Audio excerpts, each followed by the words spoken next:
next topic that I want to move on, and I think this is going to be very interesting, is the topic of ontological shock. So Okay. now many research, like many scientists who have apparently been having a materialistic view, scientists and researchers. Previously, people who used to have experiences with the jinn were people who were, because of, like, they were not coming from a credible, like they did not have great credentials. It took, like, people could easily discredit their experiences. But now leading scientists, astrophysicists, those researching in quantum physics, those are researching in evolutionary biology, for example, they are having experiences. And then this is a very good, very big ontological shock for them when they come to know that, oh, so there is another being that lives on this planet with us. And, we were all fed with this kind of materialistic view that gives them a shock to the point where like,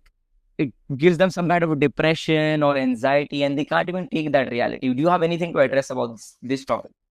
Yeah.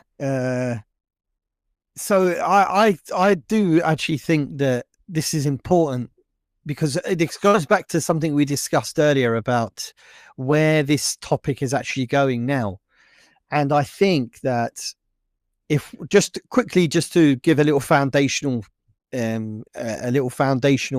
perspective on it from an Islamic worldview, like in the time of Sheikh al-Islam, he does discuss that the people who were the scientists of the day, the alchemists as they were, they talked about and disclosed, and Sheikh al-Islam wrote about their experiences working on their scientific discoveries often overlapped with the world of the jinn, in the sense that one of the scientists, or one of the alchemists, said that he used to hear a voice coming out from birds, animals, or even from plants. One of them actually said a plant spoke to him, and that plant disclosed to him the beneficial properties inside the plant and the process of which, how to extract the beneficial properties. So how you should process me, the plant, how you should process me and extract the part of me that you want to extract, which I find fascinating, because there are rumors and rumblings from the researchers who work on the UFO topic that they see the craft in of itself that they've recovered as being conscious and speaking to them. It's bizarre, isn't it?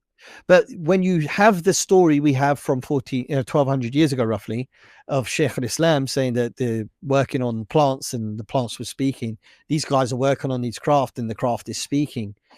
This creates that situation of an ontological shock, that you would be a researcher working on a craft, a piece of metal that you found, that yes, it may seem to be anomalous and it's come from a different thing, but ultimately you would be assuming it's either adversarial tech or otherwise that has been discovered or found, and you've been told to work on it, and then all of a sudden it starts talking to you. It changes your worldview instantaneously.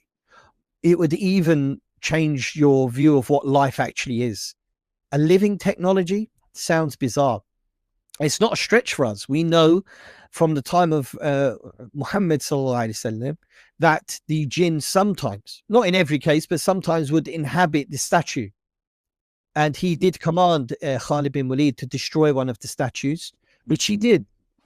And then he went back and he said to Muhammad sallallahu alaihi wasallam, to Rasulullah, Ya Rasulullah, I destroyed the idol. And Muhammad said, you haven't. Go back. And then when he went back there, he found what looked like a female, but wasn't. It was a jinn with disheveled hair, unclean. And, he dealt with the situation, but it was a jinn that inhabited the statue. And then when he destroyed the statue, the jinn had nowhere to live. It was exposed. But that's why that particular tribe, I think they were from Taif, they were very much sure that the idol was going to fight back, but it didn't, because it couldn't, because it's just a piece of stuff. But these people, when they experience these things in these laboratories, when they hear these voices coming out of technology or coming out of a metal or coming out of, something that they would never assume would be able to live, they become confused and they start to think this thing is living, it's a living technology, when in reality it's just a jinn inhabiting this thing. And that's where the confusion comes from, and that's where the ontological shock comes from. And when you're in shock, Akhi, when you fall into these into shock, you become vulnerable, and not in a sense that you're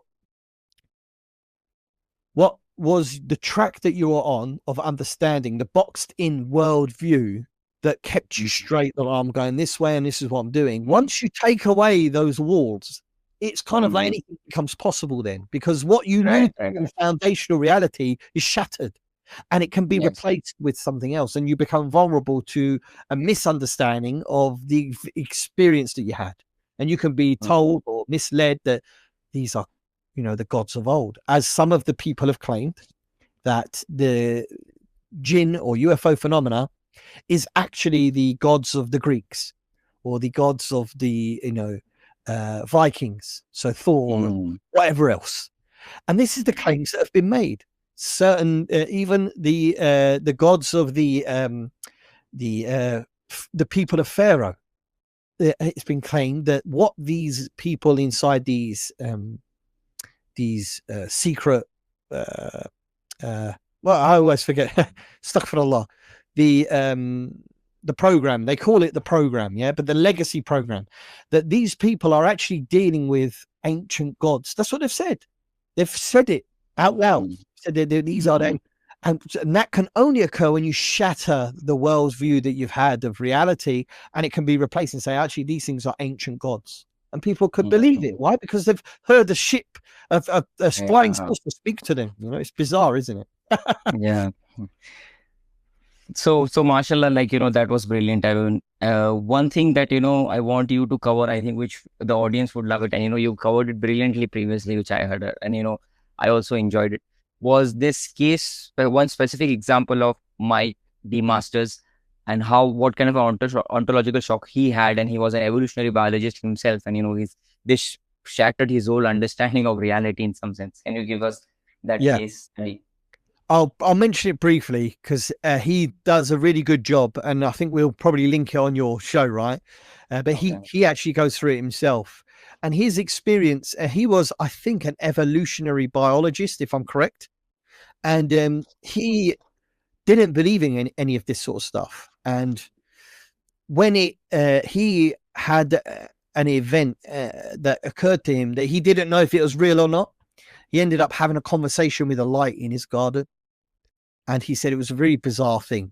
He'd never had any experience like that before. And he didn't know if it was real. He didn't know if it was just a constitution of thought inside his mind that manifested itself in a way that, you know, like, let's say I've got a light on right here, and it's like me looking at my light above me, and then, you know, materializing this conversation in my mind.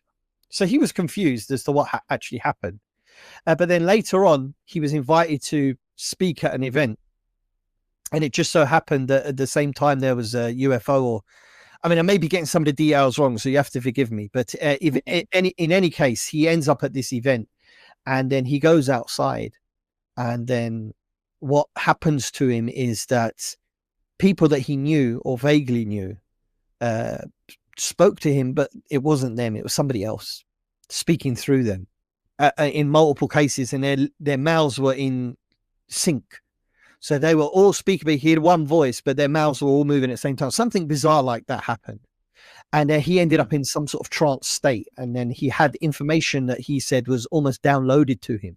And they were speaking to his consciousness. So he had a discussion with consciousness with this creature or this entity. He kind of, I think what he explains, he almost sees it like a godlike figure, because that's the only thing that he had from his own understanding that would have the capabilities of speaking to somebody's consciousness as a voice inside his mind, right? Whilst also manifesting these people's lips moving at the same time. Something bizarre like that. Again, my memory is a little hazy on it. I only listened to his story once. But the bit that stayed with me, I'll say this, is he said afterwards that he became depressed because it was so jarring and shocking to the worldview that he had that he didn't know how to go on with things. It was so disruptive to the world that he understood, and it changed everything for him. And when you listen to his story, I believe him.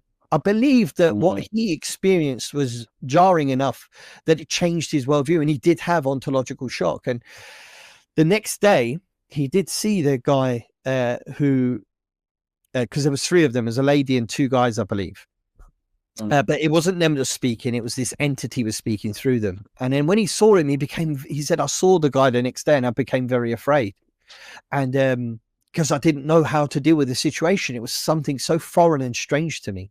And I think that people who have experiences, especially someone of the let's say the credibility of a Michael P. Masters, who held positions who were lauded for their scientific research, when you get a pivotal character like them, someone who is like, known in the scientific community, I'm not sure if I'm certain that he's very high up there. I couldn't tell you if he was. I know he's a professor, so he's about as high as you can get, but I don't know if he was like put forward for any prizes or anything like that. But it's possible. Like, he's very high up, very well respected in the field of research that he's part of.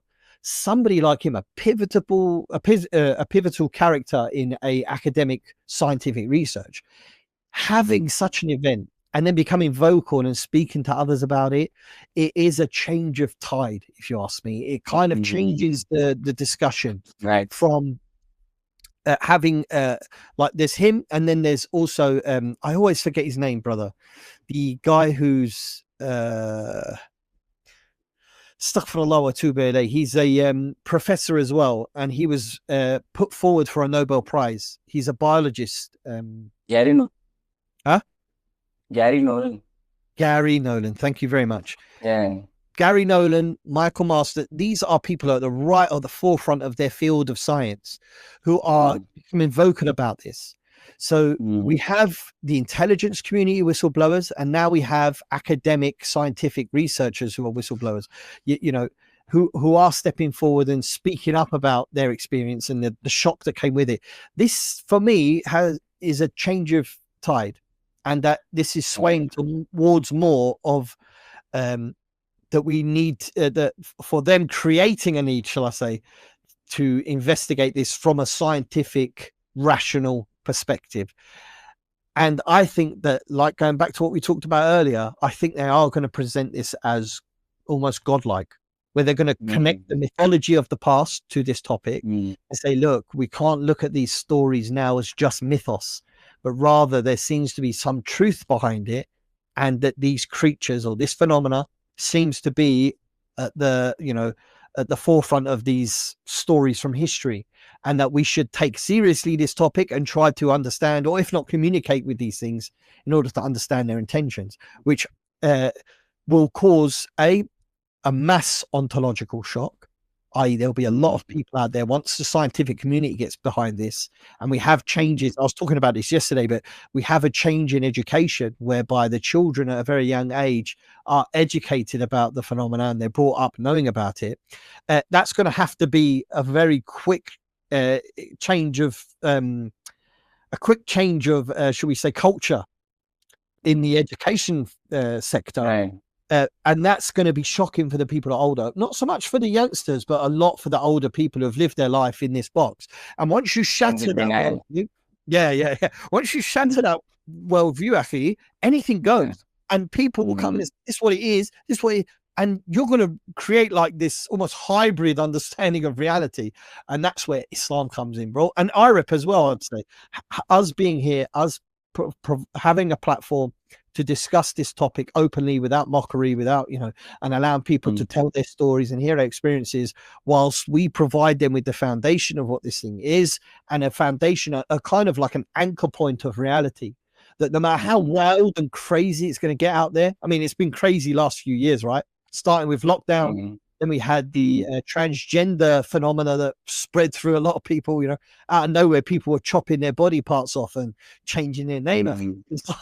Bizarre behavior. as well as now we've got this UFO phenomenon, so on and so forth. You know, Islam provides that anchor point for humanity, and that anchor point is an anchor point of understanding that keeps us grounded, keeps us solid, and keeps us firm as to the reality of who we are, what we're doing here, and where we're going thereafter.